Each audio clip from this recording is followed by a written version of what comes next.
This is the question. Join the two sentences given below using the three options that are given below. Find out which option can be used in the beginning of the sentence to make them one meaningful sentence. Alright.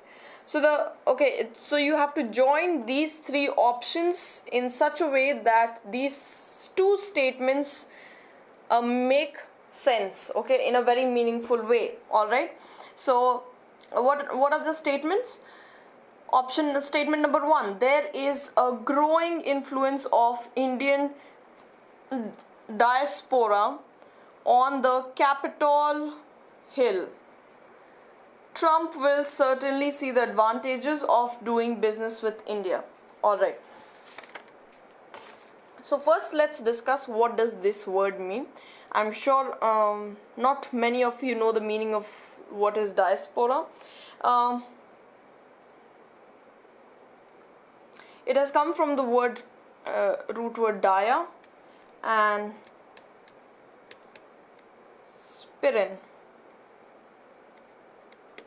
Okay, dia means across and spirin means scatter. Okay, and the meaning of the word is the dispersion. I'm sure all of you know the meaning of the word dispersion or spread of any people from their homeland.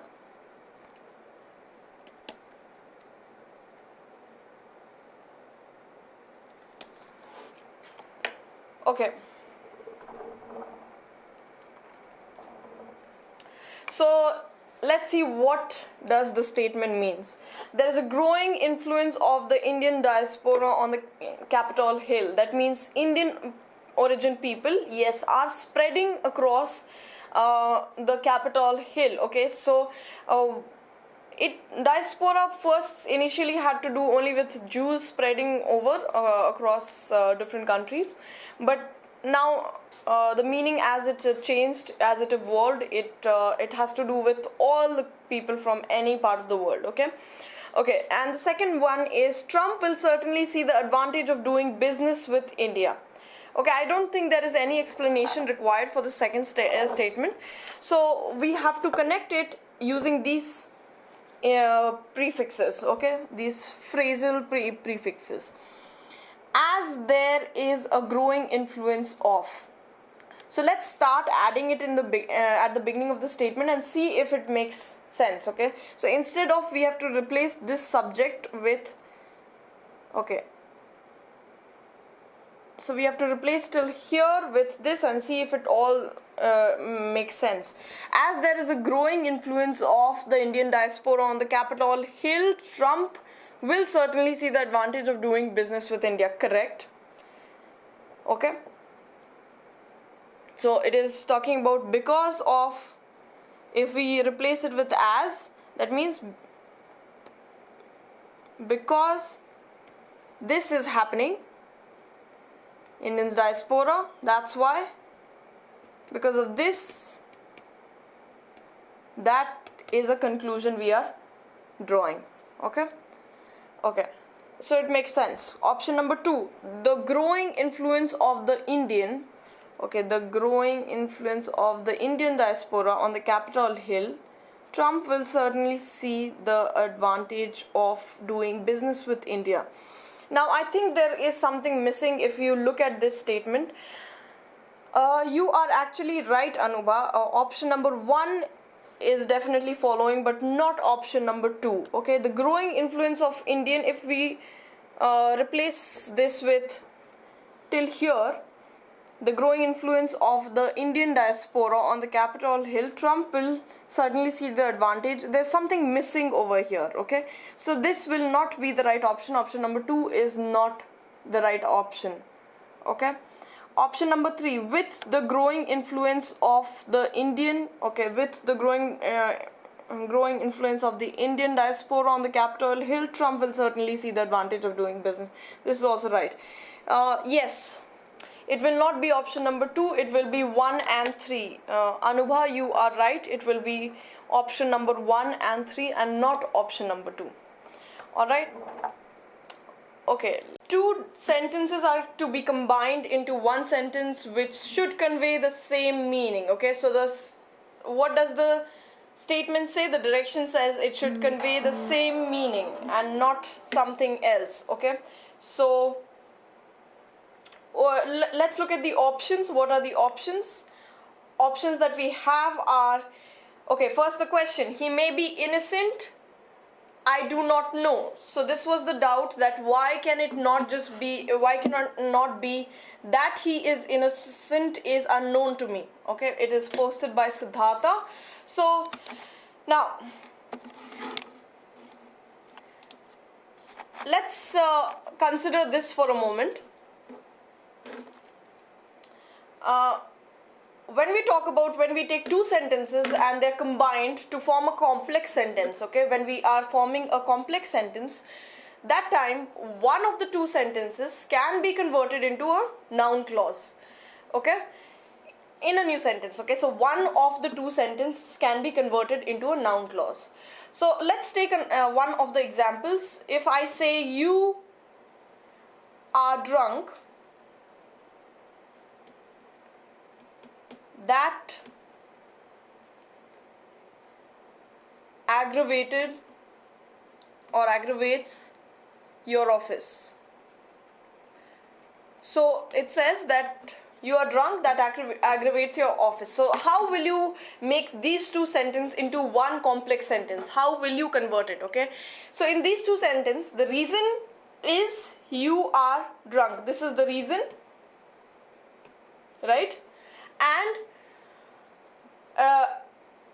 the action has been written because you are drunk, it is aggravating or it aggravates your office. Okay, now so when you form a complex sentence, the reason can be used as noun clause in the new complex sentence. Okay, so the reason is here, it can be used as a noun clause in the new sentence. So how will you form the noun, becoming a noun clause?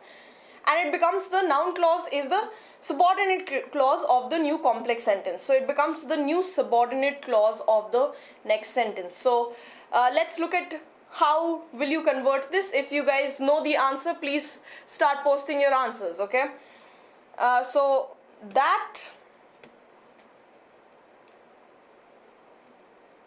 you are drunk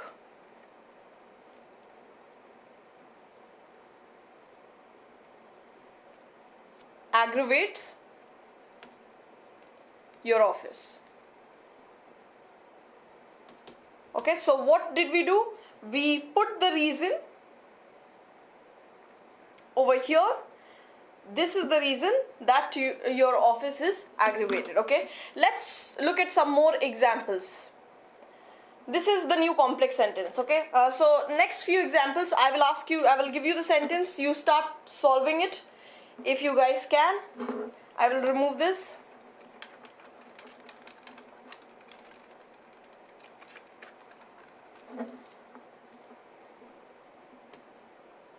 He will be late. That is certain. Okay, now make this into one sentence, one complex sentence if you guys can.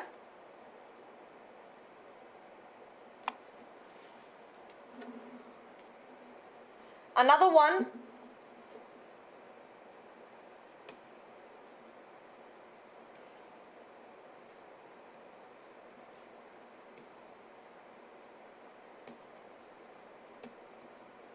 You are repentant. I will not forget it.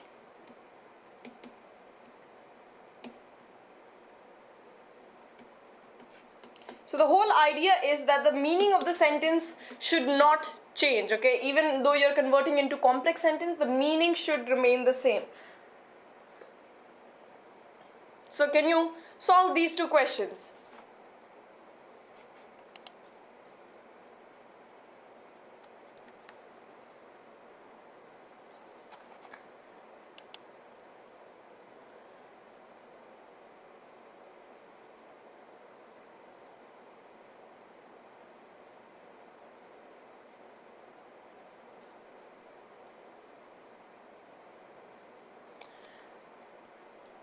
I still don't see any answers from your side. Please start solving the question.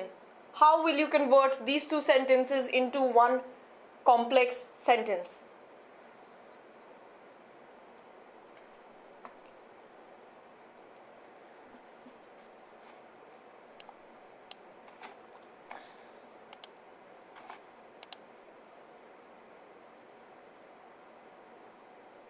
So the first one answer will be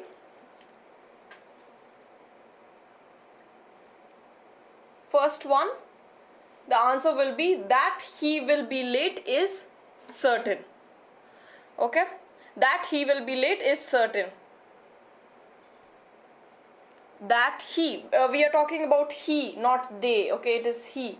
So that he will be late is certain. Okay. And the second one, you are repentant, and what is the next statement? I will not forget. So I will not forget that you are repentant.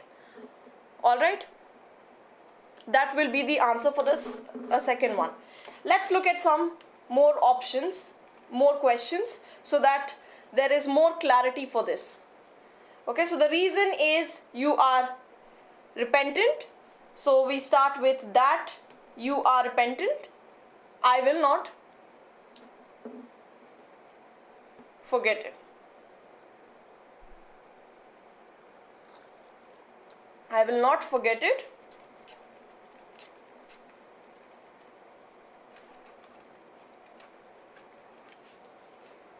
Okay. Another example, the same one that we have here. He may be innocent. I do not know. Okay. Now look at the auxiliary verb that we are using. It is may. Okay, it is not something that is unknown. May talks about possibility. Okay, he can be innocent, he cannot be innocent. Okay, so that's why we will use I do not know. I do not know that I do not know whether he is innocent. All right, I do not know whether he is innocent, because we are talking about may. When you say unknown to me, that means completely unaware, okay, oblivious of something. That's why it changes the meaning of the sentence. That he is innocent is unknown to me. All right, so it changes the meaning of the statement. Thus we will use I do not know whether he is innocent.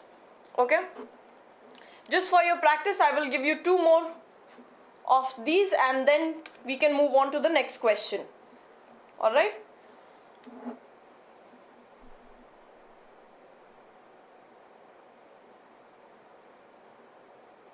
Okay, he is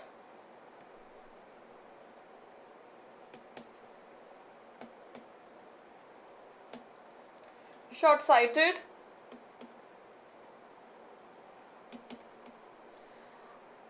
Otherwise, he is fit for the post.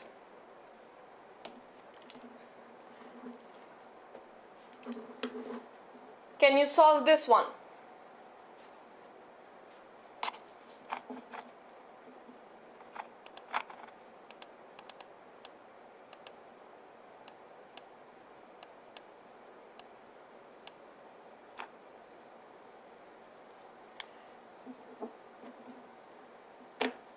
Start answering the question. Although he is short-sighted, no, not although he is short-sighted, because can you use another keyword if not short-sighted? Instead of although, can we use except? He is short-sighted, otherwise he is fit for the post. That means apart from him being short-sighted, rest everything is absolutely fine with him. Okay, so we are talking about an exceptional case, that is him being short-sighted. Apart from that, everything else is completely fine with him. Okay, so otherwise he is fit for the post. Okay, so except him being short-sighted, or except he is short-sighted, he is fit for the post. All right, so that will be the formation of the statement. So I hope I have clarified this doubt. Can we move on to the next question? There are more examples. If you want, I will post more examples in the comment section, and you can try solving those questions. Okay, so when you convert a sentence into a complex sentence, two sentences you take and you convert it into a complex sentence, what happens to the noun? As you can see,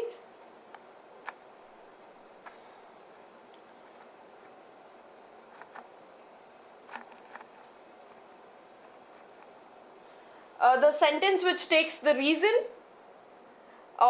can be used as a noun clause in the new complex sentence. Okay, so it is used as a noun clause in the new statement. All right. Okay.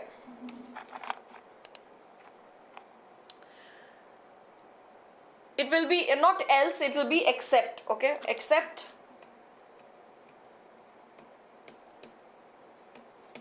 he is short-sighted,